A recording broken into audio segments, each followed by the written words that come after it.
Discussing today's topic is Keith Clark, Senior Quality Control and Technical Rep with Phillips 66. To learn more about Keith, visit the speaker bio widget. Keith, over to you. Hi, thanks, David. The title, 23 seconds, can make a difference.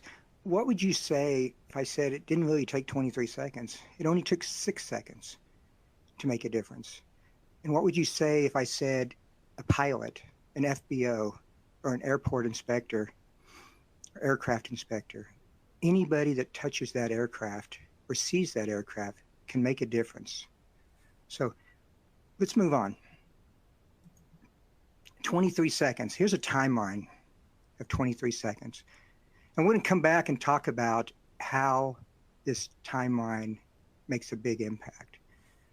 But we'll cover that at the end. So what would you say if a pilot, you heard on the radio, were not going to make it? Would that shake you up? So let's look at this model as we go through this process. So pilot comes in every day and gets fuel, talks to an FBO. But if a pilot communicates poorly, says top it off, fill it up, those are not fuel orders. Those are not what we need to hear. So if the pilot does a poor job at communicating, what is the FBO going to do? Are they going to go ahead and take that order and say, yeah, I know what kind of fuel, I know what he's talking about? Or is the FBO going to stop and say, wait? So if you look at this, if the pilot communicates poorly, it's got through one of those holes. Now it's up to the FBO to change it. But if the FBO doesn't change it, it's going to go through that hole. So if a pilot comes in and says, top it off, fill it up, they know it's not a fuel order. They need to look at the pilot and say, please verify fuel type. Don't assume you know what kind of fuel goes into that aircraft, because that's a check and balance. So now we got the FBO. If they stop it, we stop the poor communication. If they don't, then what's next? We go down to the aircraft placards on the aircraft. But what happens if the aircraft placards are missing or damaged? Did the aircraft maintenance person put a note in that says, hey, we need to update these before he did the annual? Did the pilot know that they're bad? Did the FBO know they're bad? But nobody said anything. Nobody stopped it. So now we have another going through that hole. So what happens now? We had poor communication with the pilot. The FBO didn't stop the poor communication and make the pilot verify the fuel type. And then they repeated it back. We got to the aircraft placards. They're missing or damaged. Or if you use a wing mat to protect the wing, do you throw the wing mat up before you even look at those placards? And then it covers it up. So what happens next after those three problems go about? We still got one more chance. The pilot's got to pay for that fuel. On that credit card receipt or that ticket, there should be the fuel type. Whoever's signing that credit card receipt, are we pointing out, please verify the fuel type? The aircraft could have been misfueled, but it hasn't taken off yet. So what happens if we don't do that? The next thing that happens is a tragedy. And this is a tragedy that happened in 2019. October 5th, 2019, a Piper Aerostar was misfueled.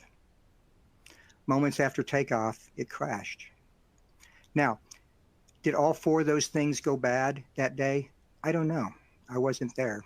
I can't talk to the pilot. Looking at that crash, he did not survive. The young man that fueled that aircraft has said that the pilot said jet fuel or confirmed jet fuel. Wing decals on that thing, I don't know if they were there or not.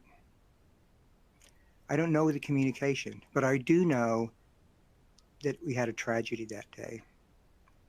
And somebody lost their life, and a family no longer has that person. So you think, oh, this is just an isolated case. Well, let me show you something. In just the past 8 years, that's how many misfuelings we know about. If you look at the ones in red, 2014, 15, and 19, those all had fatalities. The ones in black, 2015, 20, and 21, those, they got the airplane and nobody passed away. The ones in yellow were aircraft misfuelings that were caught before the aircraft ever took off. But if you just look at last year, we have 4 aircraft that we know about that were misfueled, and they never took off and nobody got hurt. Yeah, we had to drain fuel, the industry did. We also had 2 over to the far right that actually did try to take off. The first one was in March of 22.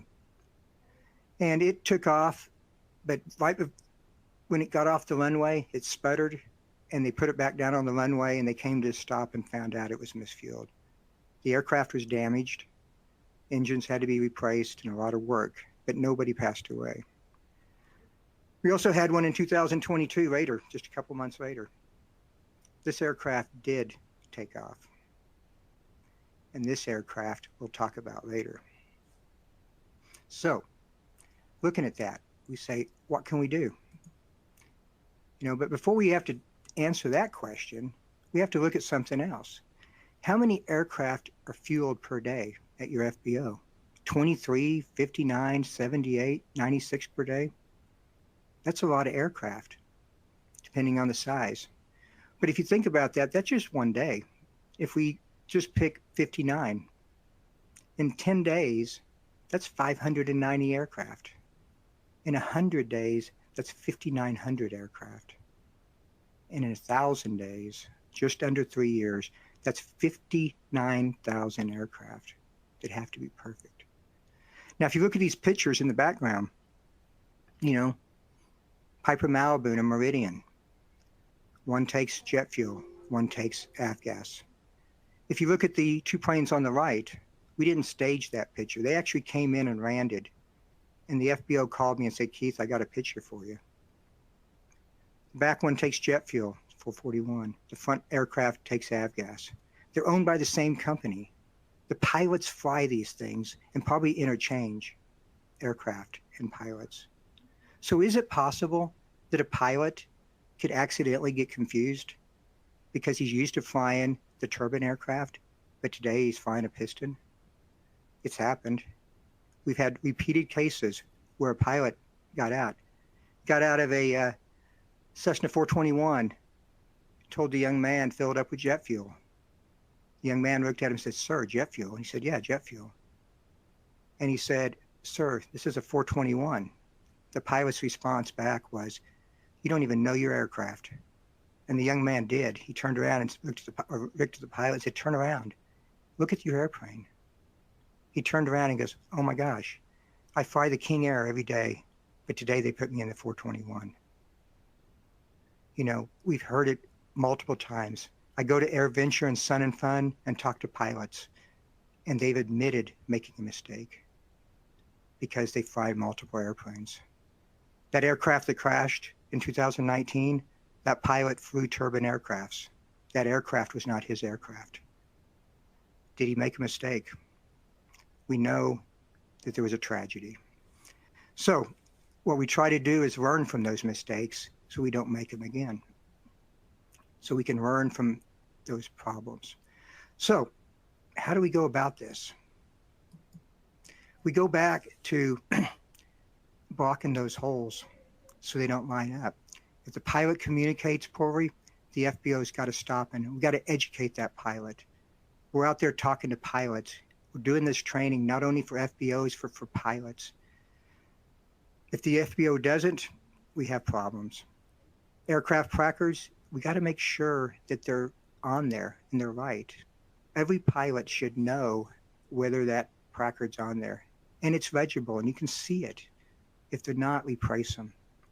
And then always make sure before you have the pilot sign the receipt that you have them check the fuel type that's on that receipt. Have them initial it. Have them look at it, because it may have been misfueled, but it has not taken off yet.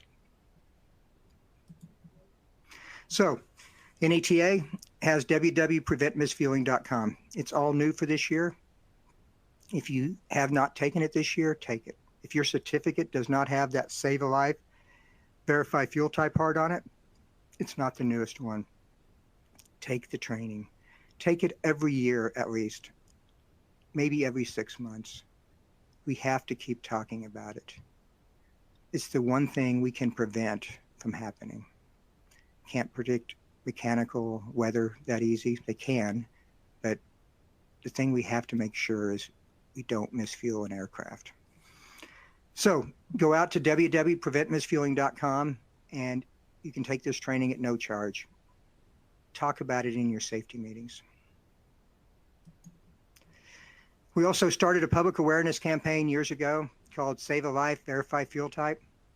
It promotes www.preventmisfueling.com. It's a simple heart decal. It's for the trucks. It's for the windows. We have to bring awareness to the pilots and the FBOs. On these trucks, you can see we have vertical and horizontal decals. They can go around the fueling hoses. We now have the small ones also for the new fueling cabinets. We have heart decals that go on the doors or somewhere. But all these decals are free at no charge at trustedfuel@p66.com. Write down that email. I heard today that TCS meters now have, on the new TCS meters, it's going to come up with the Save a Life Verify Heart on there as a reminder. The industry is trying to educate and work and solve these problems, but we all have to work together. But these decals are available, trustedfuel@p66.com. So let's get back to the 23 seconds, this timeline. I want to go through it real quick. Here's what happened that day. First of all, I want you to look at this building. Do we know what that building is? You see a red box up there. I'll tell you what that building is. That's a school. I want to tell the rest of the story. Pilot, engine blew, need to return to airport. A few seconds go by. Tower, you're cleared for runway 4. A few more seconds go by. Pilot, we are not going to make it. A few more seconds. Tower, what do you mean? They never did hear back from the pilot. But just a few seconds later, Tower, aircraft has crashed. That's how fast it can happen. On this day, they were able to crash land over the top of that school. Luckily, the kids were in that school, and there was nobody out there because they came out of the sky with no power, no engines. They were silent. We have to talk about it. That's the only way we're going to get better and how we can prevent it from happening again. So only you can prevent a misfueling. Communicate and verify the fuel type, the quantity, tail number, every time. If somebody doesn't give you the fuel type, then you have to say, please verify fuel type. Don't say jet or avgas because they may just say yes because they're not paying attention. Make them say jet or avgas. And if you have an injector on there, they need to say jet with FSI additive, PRIST, anti-icing additive, but they need to talk about it. They need to tell you the quantity and the tail number of that aircraft. Don't just say King Air. So, please share this training with others. Save a life. Remember, you can get the email or the decals by sending us an email. We've put an attachment down there, an order form where you can order them. We'll send them at no charge. Go take preventmisfueling.com. A mistake no one learns from is just another tragedy waiting to happen. Take the training, pass it on, join the movement, be a part of the team that goes out and fixes this problem. So with that, we've got some time to take some questions. So if you've sent in a question, we'll get David and we'll start answering some questions. Question. If we know what fuel goes into the aircraft, why do we have to ask the pilot? Because that's the process. We have to always communicate and we have to talk. People don't want to talk anymore. So the chances of two people making a mistake are a lot less likely than one person making a mistake. So that's why we have them communicate the thing. Now, just like in the past, I said pilots have made mistakes, and that's why we have to be on our toes, and that's why we use all 4 features, but the process is have them verify the fuel type, and then we verify it back. It's that 2 communication process.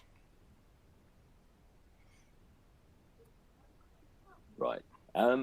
So pilots get mad if we ask them what kind of fuel. Do you have any suggestions as to how to handle these situations? I mean, I suspect that's why people don't ask a lot of the time.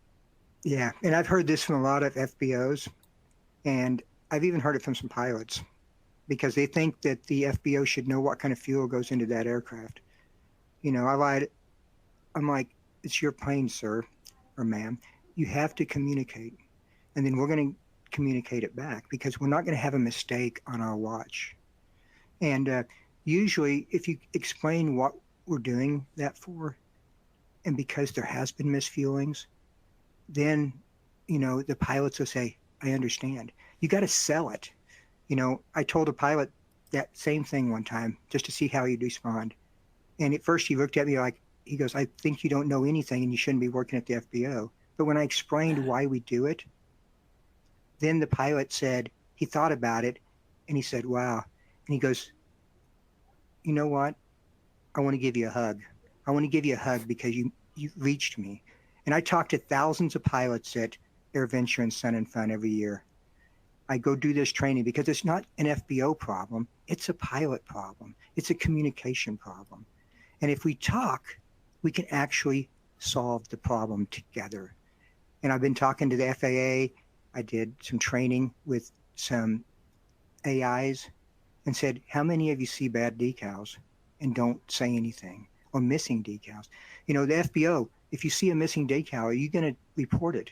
Are you going to tell them that this decal is bad or missing? Because you could save their life, because the next person may not do it right.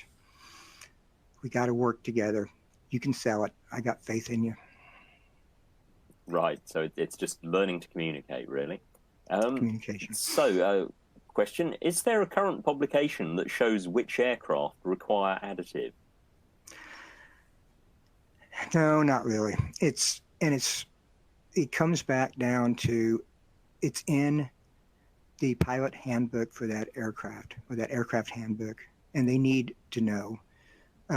Any aircraft can fly with additive, so if you're not sure, the rule of thumb is put the additive in. But that's where it comes back. And keep in mind, some pilots think that if it's hot outside, they don't need the additive. That has nothing to do with it. Up in the sky, it's not hot. If the aircraft requires it, it requires it, because they don't have heated fuel tanks. And the heated fuel tanks, without heated fuel tanks, they don't, not really heated fuel tanks, but they have a way of keeping the fuel from getting below 32 degrees. It can freeze. The water is in jet fuel. It can come out and it turns into ice crystals. Ice crystals plug the filters and they lose power. So that's why certain aircraft require it. So if they don't know, the rule of thumb is you put it in there, and then they need to find out. But it's not a high percentage, but it is probably 20% of the aircraft need it. And they need it no matter what time of the year it is.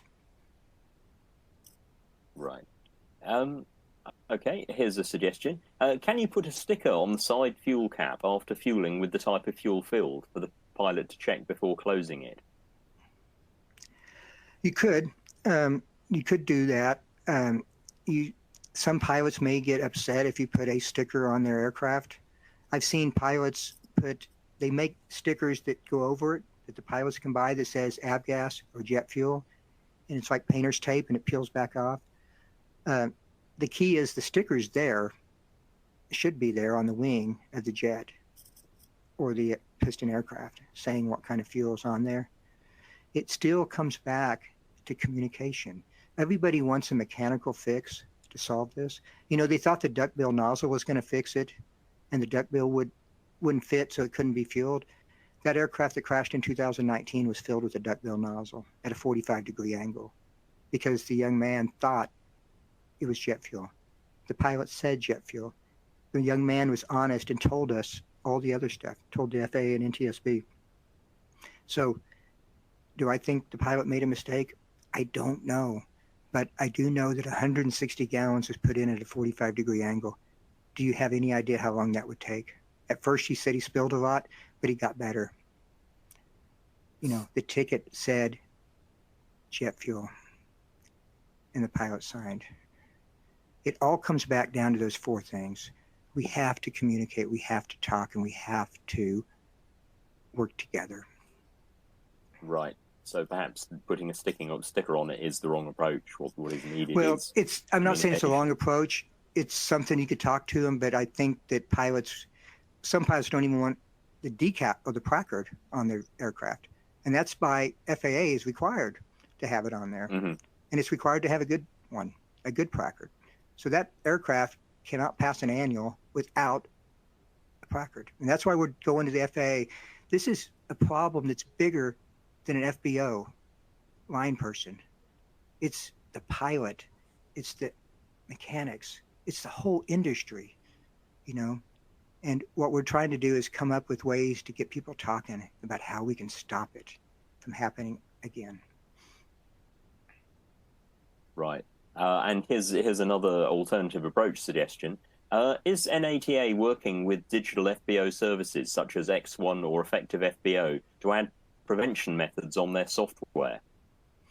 Yeah, just like TCS meters added it to the meter of the jet trucks and on the TCS meters to remind people, just like we put decals on the trucks, we put the heart shaped to bring, you know, X1 and those people, they're working with getting aircrafts registered with the fuel type and all that so we can pull up a tail number, but it's still not going to stop the communication. It's just going to be another layer. I'll have 5 or 6 or 7. You know, the more we get, the better off we are. But we have to have that communication. Nobody wants to talk anymore. They want to do text message, No. instant messages. We have to get back because it only takes 23 seconds. And if you think about it, each one of those things probably only takes 4 or 5 seconds. You know, we have to have many layers because if an aircraft gets put jet fuel into a piston aircraft, it's coming out of the sky. But with the Diamond aircrafts now that are taking jet fuel, diesel compression engines, if you put avgas into a Diamond, it's coming out of the sky also because of diesel compression engine. And that avgas nozzle will fit in anything. The duckbill's a tool, but it's not our savior. I know one of the aircrafts that was fueled in 2015, it never had the restrictor plates in, so the duckbill would have fit. We know the one in 2019 was put at a 45-degree angle. We know Piper Malibus are constantly converted to turbine engines, and they don't change the size of the fuel opening, so we have to use the round nozzle to fuel it. We got helicopters being built that take the round nozzle for jet. You know, they're tools, but nothing comes back down to communication, two humans talking to each other and then verifying at the end. Exactly. So another question. As jet fuel is heavier and a different color to avgas, won't we see it? Yeah, that's an interesting question. I was at an airport, had a Beechcraft Baron twin, and I saw him, and I was looking at his airplane. I was actually taking pictures of his wing tanks because he has, you know, outer tanks and inner tanks, and they're about 18, 20 inches apart, the fill points. And Beechcraft puts the decal in the middle between them instead of having it by each one. And so I was taking some pictures of it, and the pilot came out and asked me if I wanted to buy the aircraft, and I said no. But I asked him about misfueling and kind of, you know, and he said, yeah, we got a process. He goes, we let it sit and then we sump the fuel tanks every time. And he says, if they put jet fuel in it, it'll separate because it's heavier. And I looked at him and I said, that's not true. It's what he thought. Jet fuel is heavier, but if you mix jet fuel and avgas, it's going to mix together. They're both petroleum products. They're not going to separate. You're just going to have a little bit lighter shade of blue, and you're not going to notice that. You may smell it. It'll be smell different. If you put it on a piece of paper, it'll leave an oily residue. But the myth of thinking that you can sump it and tell, it's a myth. It comes back down to it. And I explained the whole save a life. And the last thing he told me was he said, this was a good reminder. He said, when you first asked me that, I thought you were just crazy. But he said, you explained it. You told us why you were doing this project. This, it's bigger than Phillips 66. It's the industry. We're just pushing it out there. We're working in the industry to get everybody to adopt new ways of thinking so we can stop misfuelings.